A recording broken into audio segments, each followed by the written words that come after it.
안녕하세요. 김영용 법무사입니다. 제가 그 개인회생 관련해서 상담 전화를 받다 보면 고민을 항상 하게 되는 부분이, 이분이 개인회생을 하는 게 유리할 것인지 아니면 워크아웃을 차라리 하시는 게 좋을지, 이걸 고민을 하게 되는 경우들이 상당히 많이 있어요.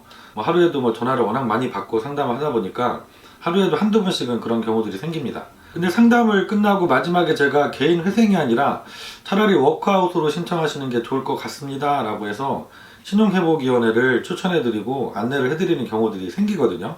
그래서 오늘은 제가 상담을 하면서 어떤 경우에 주로 그 개인회생보다 신용회복 워크아웃을 추천하게 되는지, 실제로 지난주에 그 상담했던 사례들을 좀 찾아봤거든요. 그 대표적인 경우 4가지를 좀 사례로 설명을 드려보려고 합니다. 먼저 그 사례를 말씀드리기 전에, 그러면 개인회생과 워크아웃이 대략적으로 어떤 차이들이 있는지를 간단하게 좀 말씀드려 볼게요. 첫 번째는 변제 기간이 달라요. 개인회생은 변제 기간이 기본이 3년이고 최장 5년까지 연장이 가능하죠. 이에 비해서 워크아웃은 변제 기간이 원칙적으로 8년인데 최장 10년까지도 연장해서는 가능합니다. 그리고 두 번째로 신청 대상이 다르죠.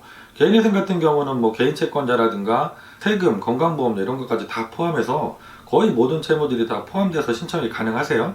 근데 워크아웃은 이에 비해서 워크아웃 그 신용회복 지원 협약에 가입되어 있는 금융기관들만 신청을 하시는 것이 가능하세요. 그래서 개인회생이 신청 대상 기관에 있어서는 범위가 훨씬 넓다, 이렇게 생각을 하시면 될 것 같고요.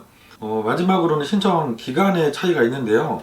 개인회생 같은 경우는 내가 전혀 제한 없이 신청이 가능하세요. 연체가 되지 않았더라도 연체 전에도 신청이 가능합니다. 그런데 워크아웃의 단점일 수 있는데, 워크아웃은 연체가 되고 나서 90일 이상 경과되어야만 신청을 할 수 있다는 그런 점이 있어요. 그래서 좀 독촉을 3개월 정도는 견디시고 나서 신청을 할 수 있다는 좀 안 좋은 점이 있긴 합니다. 그러면 구체적으로 제가 지난주에 상담했던 분들 중에서 워크아웃으로 추천했던 경우를 하나하나 설명을 드려볼게요. 첫 번째는 소득이 높으신 경우입니다. 가용소득이죠. 지난주에 상담 주셨던 그 분은 40대 남성분이셨는데 직장을 다니시고 계셨는데 급여가 400만원 정도 되세요. 근데 채무는 8천만원 정도 되셨습니다.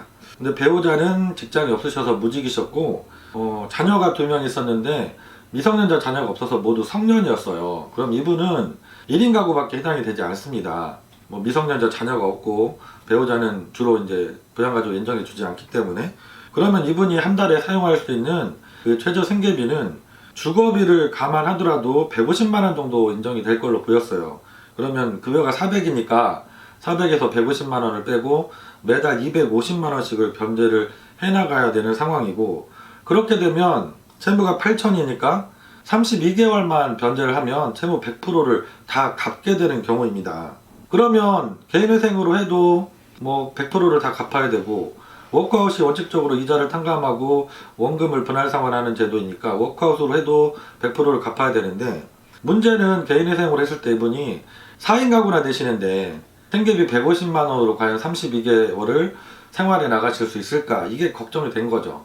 그래서 제가 그분께도 그런 얘기를 드렸더니 본인도 좀 어려울 것 같다 그러셔서, 그럼 차라리 워크아웃으로 신청하시는 게 좋겠다. 그분이 워크아웃으로 신청하시면 기본 기간인 8년으로 생각하시면 월 83만원만 변제를 해나가시면 8년이면 원금 100%를 다 상환을 하게 되세요. 그래서 생활비로 한 달에 317만원을 사용할 수 있으니까 끝까지 다 변제를 하는 게 가능하시겠죠. 그래서 워크아웃이 더 유리한 상황이다 라고 판단을 했던 겁니다. 그리고 두 번째 사례는 재산이 많으신 경우예요. 왜냐하면 그 개인회생에서는 재산을 채무자가 갖고 있다면 그 모든 재산을 다 합산한 금액을 청산가치라고 하시고, 이거보다는 많이 변제를 해야 된다는 원칙이 있어요. 이게 청산가치 보장의 원칙이죠. 이분은 역시 30대 중반 되시는 남자분이셨는데 미혼이셨어요. 주식 투자를 통해서 채무가 한 1억 5천 정도 생겨 계신 분이었는데 부모님 돈으로 마련해 주신 아파트가 하나 있으셨어요. 그래서 이 아파트 가격이 상당히 있었기 때문에 재산이 아주 많은 경우에 되죠. 그래서 개인회생을 하더라도 역시 이분도 채무를 다 100% 갚으셔야만 되는 그런 경우였습니다. 그래서 이분도 개인회생을 해서 100% 갚느니 차라리 신용회복위원회 워크아웃을 통해서 변제를 해나가는 것이 낫다라고 판단을 하고 그렇게 추천을 해드렸어요. 물론 워크아웃으로 가더라도 모든 분들이 다 워크아웃은 통과가 될 수 있는 건 아닙니다. 워크아웃도 이분처럼 재산이 있거나 그런 경우에는 채무자의 재산 및 수입에 비추어서 채무 조정이 필요 없이 총 채무를 정상적으로 다 변제할 수 있을 것 같은 경우에는 워크아웃도 결정이 나지 않으실 수는 있어요. 그렇지만 워크아웃이 개인회생보다 훨씬 더 결정되는 확률이 높고 잘 해주니까 워크아웃으로 가는 것이 맞아서 워크아웃을 추천해 드렸던 경우입니다. 그리고 세 번째로 지난주에 상담 오셨던 분 중에 한 분은 30대 초반의 남성분이셨는데 개인회생을 이미 진행하시다가 폐지 결정을 받고 저한테 재신청을 해달라고 문의 주신 분이에요. 이분은 역시 미혼이셨고 직장인이신데 350만원 정도 급여를 받고 계셨습니다. 그래서 종전에 개인회생에서 월 변제금을 230만원 정도로 결정을 받으셨다고 하더라고요.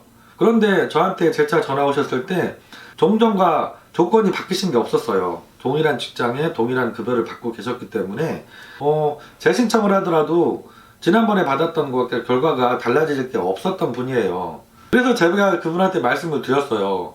지난번에도 그 조건으로 납부를 못하셔서 미납이 돼서 폐지를 당하셨는데 다시 그 조건으로 결정받았을 때 끝까지 잘 내가실 수 있겠느냐 물었더니 그분도 자신 없어 하시더라고요. 그래서 제가 그러면 차라리 끝까지 변제를 해나가는 것이 중요하니까 개인회생보다 워크아웃으로 신청하셔서 한 달에 사용할 수 있는 생활비를 좀 늘려서 기간이 길더라도 끝까지 변제를 해나가는 방법을 택해라. 그래서 워크아웃으로 신청하시는 것을 추천해 드린 경우입니다.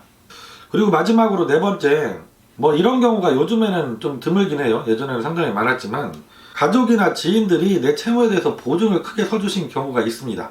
이때도 사실은 워크아웃이 유리한 부분이 있어요. 왜냐하면 개인회생 같은 경우는 주채무자가 개인회생을 신청을 하게 되면 당연히 채권자는 보증인한테 바로 청구를 하게 됩니다. 그래서 보증인한테 채무 전액에 대해서 다 청구를 하게 돼요. 내가 개인회생을 하니까 내가 법원에 변제하는 변제금을 제외하고 나머지 부분만 청구하는 거 아니냐 이렇게 생각하실 수도 있죠. 그런데 그렇지 않습니다. 당연히 채권자는 보증인한테 전액을 다 일시상환하라고 청구를 하게 되고 독촉을 하게 되죠.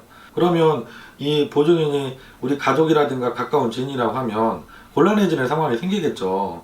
그래서 이런 경우에도 개인회생보다 차라리 워크아웃으로 진행하시는 게 보증인을 생각하면 여러 가지로 좋을 수가 있어요. 워크아웃 같은 경우는 워크아웃을 신청만 하시면 신청 다음 날부터 주채무자인 신청인 본인뿐만 아니라 보증인에 대한 추심이 즉시 다 중단이 되게 되어 있습니다. 그래서 내가 워크아웃으로 결정을 받고 변제금을 잘 내고 수행을 해 나가시면 보증인한테 추심이 들어갈 일이 전혀 없습니다. 그래서 이런 경우에도 개인회생보다 워크아웃으로 신청하시는 것을 고민해 보실 필요가 있어요. 오늘은 제가 매일매일 상담 전화 많이 오시고 그 중에서 항상 같이 고민하게 되는 부분이에요. 특히 변제금이 조금만 나올 게 아니라 많이 나오는 경우여서 개인회생으로 하더라도 100%, 90%, 80% 이상 이렇게 변제를 해야만 되는 경우인 분들이 특히나 이런 고민들을 같이 하게 됩니다. 개인회생으로 할지 워크아웃으로 할지. 오늘 제가 말씀드린 네 가지 경우가 대표적인 경우인 것 같고요. 본인도 이 경우에 해당이 되신다고 하면 워크아웃 제도도 잘 알아보시고 또 전문가들과 상의하셔서 내가 정말로 끝까지 변제금을 잘 납부해서 졸업을 할 수 있는 제도, 그래서 면책을 받을 수 있는 그 제도를 선택하시는 게 중요하다. 이 말씀을 다시 한번 강조해서 드리도록 하겠습니다. 다음 시간에도 제가 또 일주일 동안 많은 분들과 상담을 하면서 또 여러분께 정보를 제공해 드리면 좋은 얘기들을 잘 찾아서 다음에 또 좋은 영상으로 찾아뵙도록 하겠습니다. 김영룡 법무사였습니다. 감사합니다.